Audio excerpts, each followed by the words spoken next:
thank you for the wonderful feedback that I have already received from the first episode on this channel. I'm bowled over. Thank you for so many kind words. I've received a lot of messages and just positive feedback from a variety of avenues. And so it's just wonderful. Thank you. Thank you for being a part of this community. And I hope and pray that you will pray for this project, please, and spread the word. Please share these videos. Today I'm going to share with you my own journey. I did not expect to be doing this so soon, but in light of sickness going around and the snowstorm that we've had this week, some of my interviews have been delayed. And so I thought, well, maybe there's not a better time to record my own journey since I've been snowed in. And you know, as I mentioned in the last episode, I've been an Orthodox Christian for 18 years now, but it's really only been in the last maybe 3, maybe 4 years that more and more people have asked me why I'm an Orthodox Christian now, especially, you know, those who grew up with me. I grew up in the American Baptist Church. And so, you know, early on, 18 years ago, I was blogging about my journey because I express myself a lot better in writing than I do with my verbal skills. So bear with me. But since so many have asked me, this is a good opportunity. So I'm going to try and whittle it down and not bore you with too many details. But I would like to share some of the broader avenues that led me to the doors of the ancient faith, because it's been a beautiful, fragrant journey, one that is very much worth sharing with you. One of the avenues, I'm a history buff. I love to read history. I'm just, in general, a fan of history, of world history. And so that is one of the pathways that led me. I began reading some about the early church history. And I got onto that trail because when my children were small, I discovered the world of apologetics, Christian apologetics, and began communicating with other Christians through message boards. This was before the days of Facebook. We had easy boards, they were called. It was fortunate. It was a fortunate find because it really gave me an adult connection. I was a stay-at-home mom in those years when my children were small, thankfully so, but I did miss some adult conversation and connections, and so I discovered this way that I could communicate with other Christian people through the internet, through these easy boards, and I was really introduced to the world of Christian apologetics, and so that led to many wonderful discussions. I began keeping a notebook. I was reading scripture daily because it was just a fascinating path for me to be on. So it was really through connecting and having discussions about Christian apologetics that led me to learn the terms Calvinism and Arminianism and what those mean. And you know, for students of theology, that means something to you. I wasn't exactly a student of theology, but I was a serious Christian. I've been a baptized Christian since I was 7 years old, and growing up in the Baptist church, you know, wonderful upbringing, loving parents, loving home. I'm very, very thankful to God for that. And I learned early on a love of the Bible and a love of Scripture. And so as I was delving into this world of theology and learning these terms, it was a rough road, to be honest. Because I got very seriously into it and came to the reality that I wasn't really able to defend what I believed, because I was sort of forced to do that, you know, through these easy boards. And I guess you could say on one hand, well, you could have just walked away from that. It's not important. Well, it was important to me at the time. And it brought me to have to defend what I believed and really scrutinize what I believe about salvation, about atonement, about justification, about what it means to be sanctified, and these kind of things. And so I realized I was pretty weak in being able to defend what I believe. And I didn't necessarily believe in Calvinism. I thought it was actually a really harsh theology. But I came to the belief that if that's true, if Calvinism is true, then, maybe I'm not really saved, and maybe I'm not really a Christian at all. And in hindsight, I can smile at that. I was, I guess naive in some ways, but at the time it was a very sincere, hurtful time. I mean, I had tears over that. I had a lot of tears over that, thinking, gosh, I'm kind of confused. What exactly do I believe? What do I believe about Jesus Christ and his nature, and the nature of predestination and all these kind of things? So that was a pathway that led me to dig a lot deeper. And that's when I got serious about reading church history. And when I say serious, I wanted to go to the roots as deeply as I could, back to the beginning, back to, I started researching, well, who was writing, after the Bible, in that first, second, third century of Christians, who was writing things about God that I can read and understand their perspective. So along that research and journey to discover the writers, and to learn more about the early church, I came upon this book. This was one of the first books I read, if you can see that, by Timothy Ware, The Orthodox Church. What a treasure this is. I know there's been more recent editions since this one came out. I have read through it often, highlighted. It's a wonderful place to start if you're wanting to know about church history. After I read that book, if you've been on this journey, you know that your mind's kind of like, you learn that, wow, there's so much that I didn't know about the church, being from a Protestant background. And it was wonderful to explore that. So another path that led me to the ancient faith was through circumstance.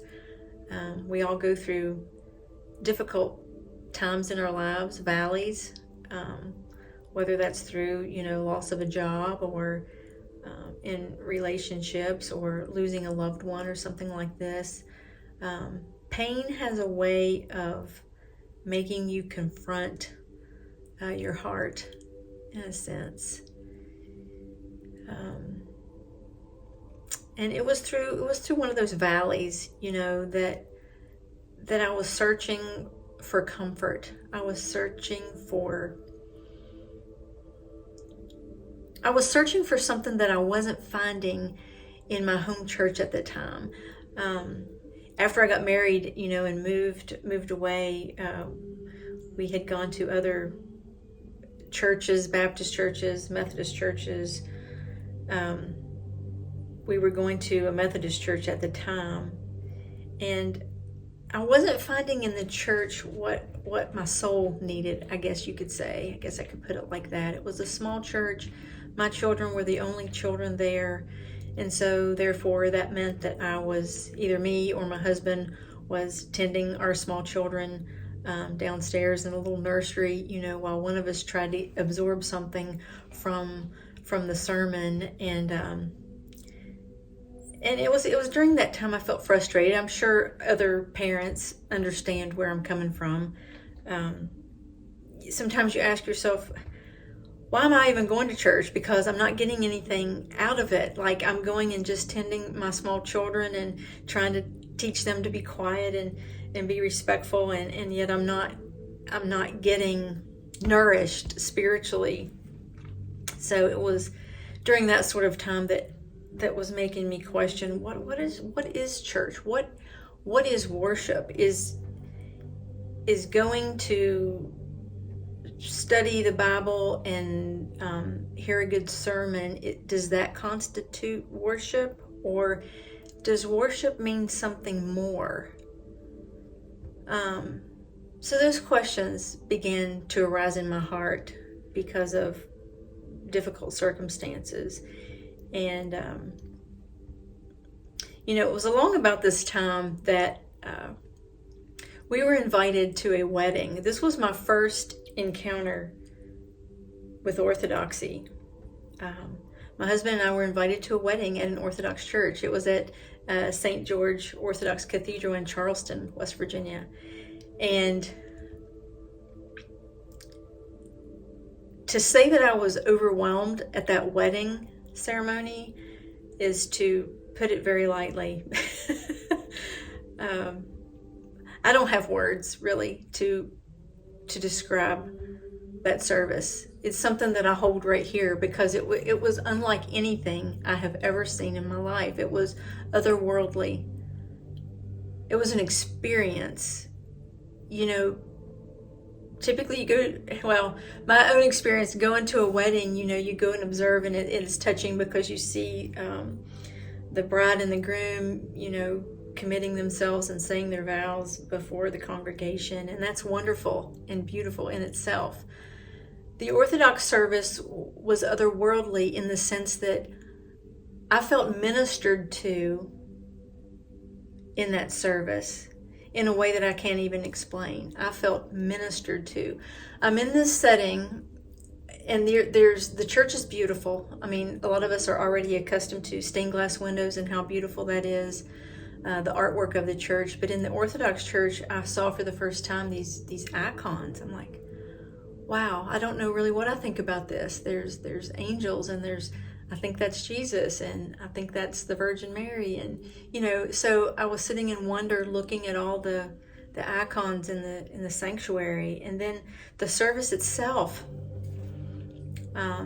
Looking back, it's been a long time ago now, but we must have had a program or something that we were reading along with, so we could follow the words that were being chanted and sung in the church, and repeatedly the word Theotokos kept being invoked, in that service. I'm like, what is Theotokos? I'm thinking to myself, what, making a mental note when I leave here, I have got to look up, what is Theotokos? What does that refer, what or who does that refer to? And, and so afterwards I learned that Theotokos is a Greek term that means God bearer or mother of God, and that is how the Virgin Mary is referred to in the Orthodox Church, Theotokos.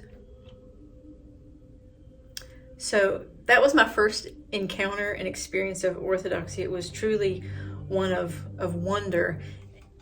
And because a wedding ceremony brought us to the Orthodox Church for the first time, this is one of the first icons I purchased after becoming Orthodox. This is an icon of the wedding at Cana. Isn't that beautiful? That's from Conciliar Press. So it wasn't too long after the wedding experience that my curiosity was piqued enough that I wanted to go back and attend one of the services at the church, the Divine Liturgy.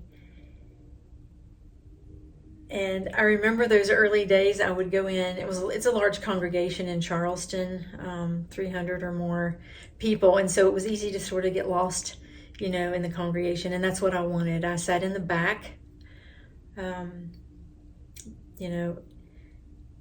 just watch this. And I remember early on praying quietly there in the back of the church, asking God to protect me from bells and whistles, from the bells, whistles, smoke screen. Some of you will understand that. Again, I can look back on that and smile because of the wonder that God has brought in bringing me home to the ancient faith. I'm so blessed to be where I am now. But looking back at those early days, I was very careful because Orthodoxy presents to you a ancient faith, the faith of the apostles. It presents to you a style of worship that we're not accustomed to in the West. definitely not accustomed to as a Protestant Christian in America. It looks very foreign, which is sad in some sense. It's sad that we are a leaf that doesn't know we're part of a much larger tree, if that makes sense. So I was praying earnestly that I didn't want to be deceived. I was aware that, maybe this isn't where I should be.